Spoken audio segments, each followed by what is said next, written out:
Baiklah, Assalamualaikum warahmatullahi wabarakatuh. Waalaikumsalam warahmatullahi wabarakatuh.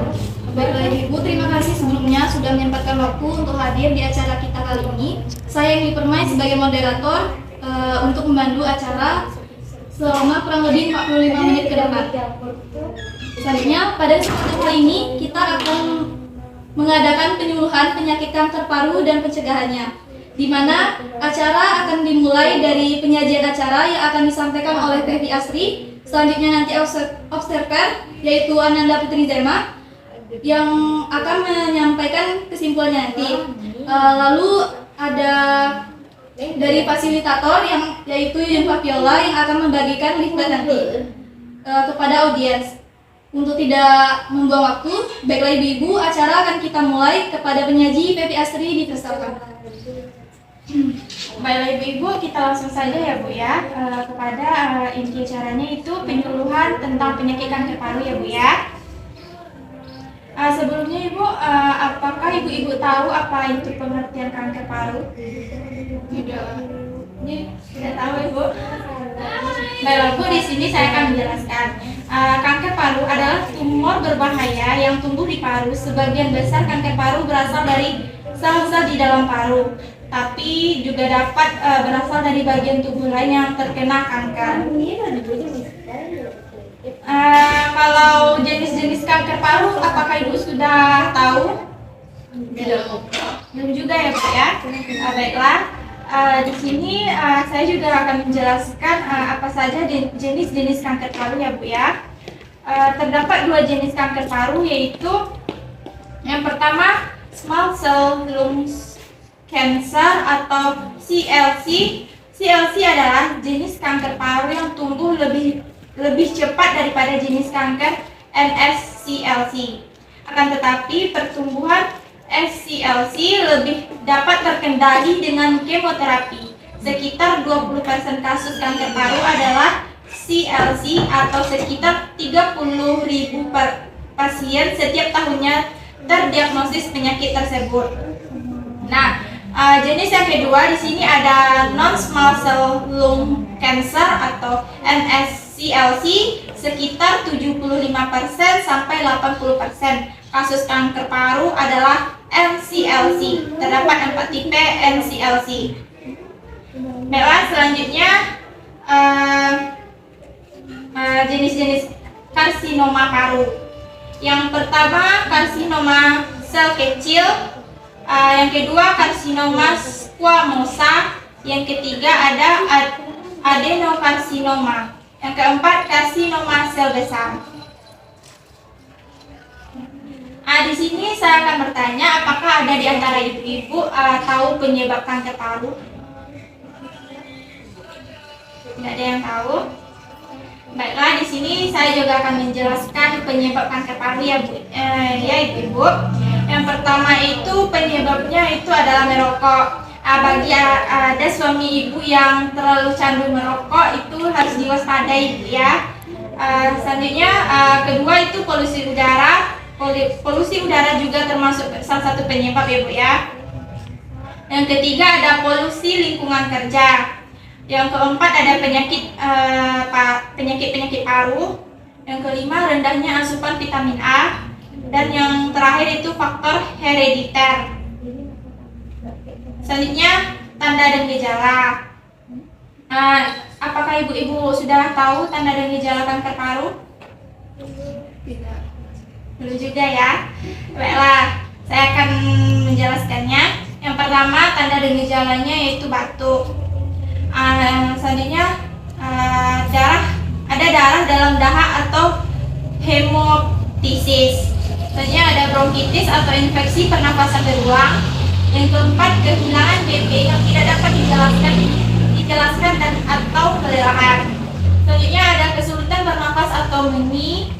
Selanjutnya ada demam yang berulang, nyeri dada saat mengalami nafas dalam-dalam, kekakuan, suara sesak, disfalgia. Selanjutnya ada tempat metastasis yang umum adalah nodus limfe, tulang, otak, paru, dan kolateral. Selanjutnya ada kelemahan anoreksia, penurunan BB dan anemia terjadi pada tahap akhir. Selanjutnya di sini saya akan memberitahu ibu-ibu semuanya bagaimana sih cara pencegahan kanker paru itu ya Bu ya.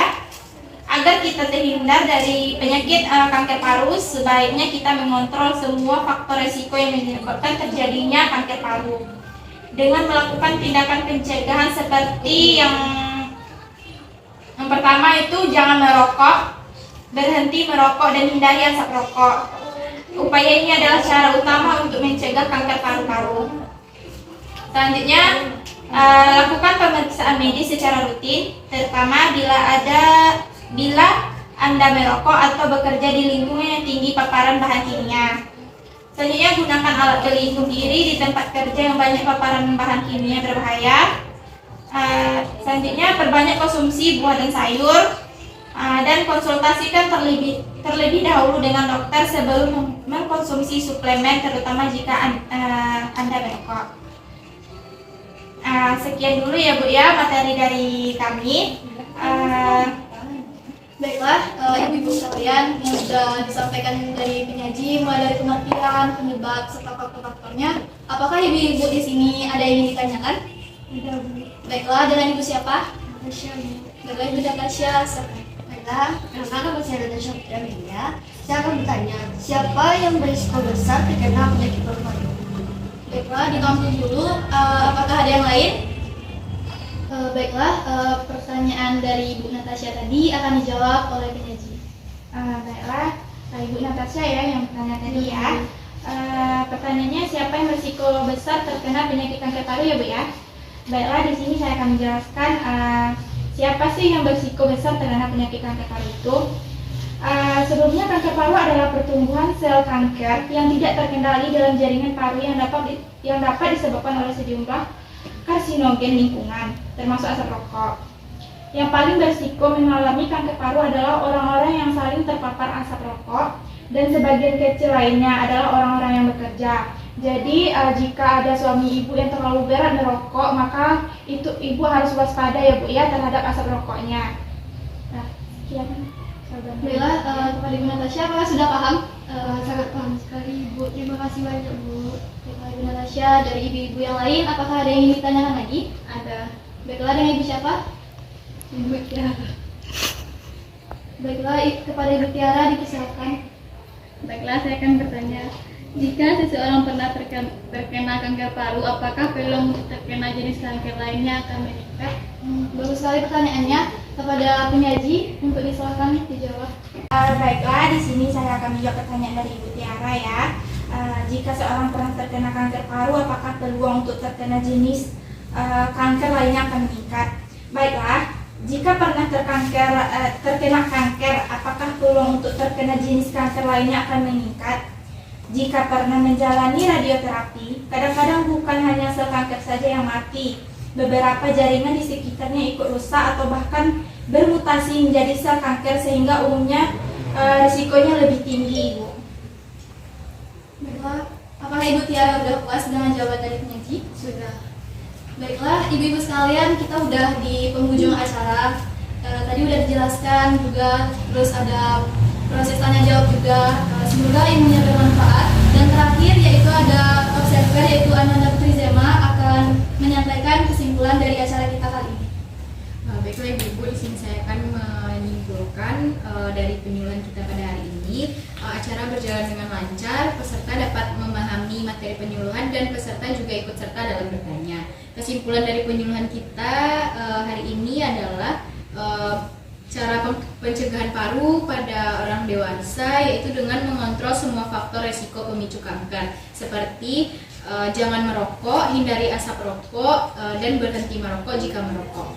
Yang kedua, lakukan pemeriksaan medis secara berkala, gunakan APD pada area tempat kerja yang banyak paparan bahan kimia berbahaya, perbanyak konsumsi buah dan sayur, dan olahraga dengan rutin.